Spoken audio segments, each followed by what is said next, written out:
Backpacks. This supplementary equipment slot is often forgotten about, with all of these recoilless rifles and autocannons running around. Sometimes we forget to take a step back and take a unique backpack with us. Today, we're going to be ranking every single backpack stratagem in Helldivers 2. This video is part 5 of my series where I rank just about everything in Helldivers 2. If you want to see videos about things like primaries or secondaries, then check out my channel for more. But just keep in mind that these are my opinions, and if you disagree, you can check out the template I made on tiermaker.com and make your own tier list video. With that out of the way, let's get on to the rankings. We're going to get started in the Hangar with our first backpack, the Jump Pack. Enables the user to jump higher than gravity and safety would normally allow. Must be charged before use. The Jump Pack is a very situational backpack in my opinion. And while it can save your life in certain scenarios, I find those moments to be too few and far between to justify bringing it very often. It's just not my thing. But there is one situation where I'll always bring the jump pack, and that's for farming super credits, so that definitely bumps it up for me. I think that the jump pack is not that useful in combat, but I do think that it's useful for traversal, and of course for things like farming. And if you want some extra movement speed, then there you go, the jump pack's there too, so I'm going to put it in B tier. Now, let's move over to the engineering bay with the supply pack. Supply boxes containing ammunition, with a backpack that allows the user to distribute boxes to fellow Helldivers. The supply pack is without a doubt one of the best backpacks in the game. It basically turns you into a one-man army with enough firepower to clear out an entire map by yourself, not to mention that you can resupply your teammates with everything they need to keep going. Ammo, stims, grenades. The supply pack has everything you need to succeed. So I'm putting the supply pack in S tier, without a doubt. S stands for supply pack. Next up, we have the Guard Dog Rover, an autonomous drone equipped with a laser rifle, providing 360-degree cover, returns to backpack to cool down. The rover is pretty self-explanatory. This is what happens when you give one of the drones from XCOM 2 a scythe and murderous intent. Although it may not penetrate armor well, it does have the ability to sweep its laser over a group of enemies, and sometimes allies, and light everything in its way ablaze, dealing good damage over time. These traits make it best suited for the bug front, especially when you consider its very short cooldown time when it returns to your backpack. The rover has somewhat fallen out of favor with me recently, but I still think it's pretty good, so I'm going to put it in B tier. Next up is the Ballistic Shield Backpack, a backpack which can be wielded as a one-handed ballistic shield, protecting against small arms fire. The Ballistic Shield is a really fun backpack, despite it not being really a backpack at all. Again, this one is quite self-explanatory. It's a shield. What do you want from me? But seriously, if you like one-handed weapons at all, consider taking this with you to the bot front, or even the Illuminate front. It will save your life time and time again. It won't just block standard projectiles, it will also save you from missiles directly hitting you.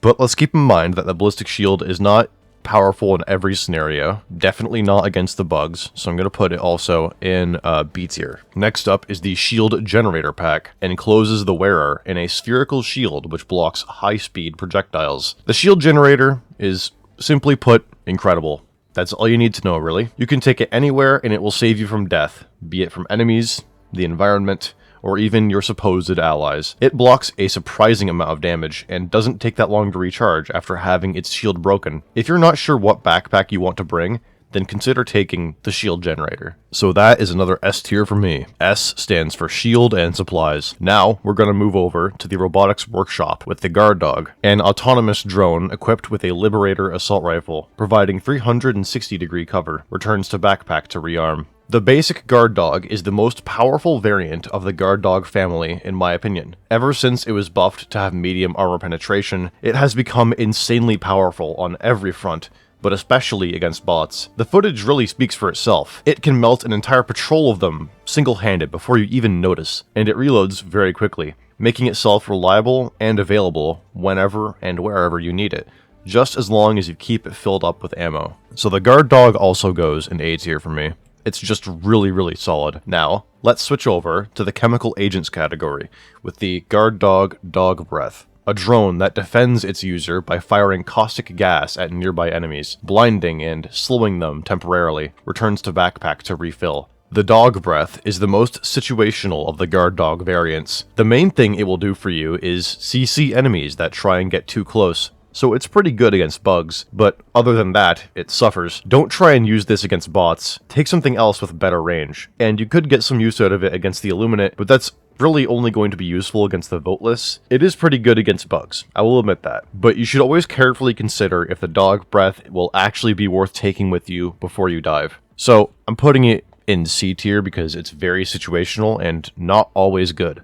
While it can save your life in a lot of scenarios, that's not always going to be the case. And now we're going to move on to our final category and final backpack with the Urban Legends and the Directional Shield, a one-handed device that deploys a wide energy barrier in front of the user. The barrier is semi-permeable and blocks high-speed projectiles from the outside only, leaving the user free to shoot through it. The Directional Shield is a pretty good alternative to the Ballistic Shield, but of course it's harder to get due to it being from a warbond. While the Ballistic Shield can soak up a lot of damage and then break permanently, the Directional Shield can take less damage, but doesn't break permanently. Instead, it takes time to recharge, making it somewhat more suitable for a long mission. It also covers a much larger area in front of you, and allows teammates to shoot through it, basically making you into a knockoff Reinhardt from Overwatch. Plus, you can still use your weapon's optics with it deployed, something that the Ballistic Shield doesn't let you do. So I'm going to put this also in C tier. Yeah, C tier is where it belongs, I think.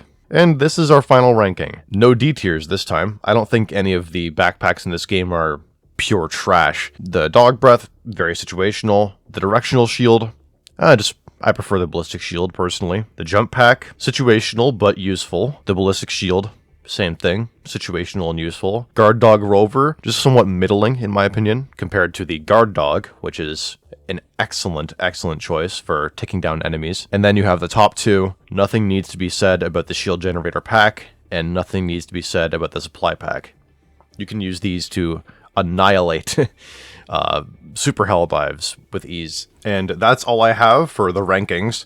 I would like to apologize for taking so long to upload a new video. I just woke up one day ready to record, and my old mic just had tons of static in the background, and it wasn't acceptable for recording, in my opinion. So that's why I also sound different now. I have a new mic, and I'm still getting used to it, so I hope the audio in this video is acceptable.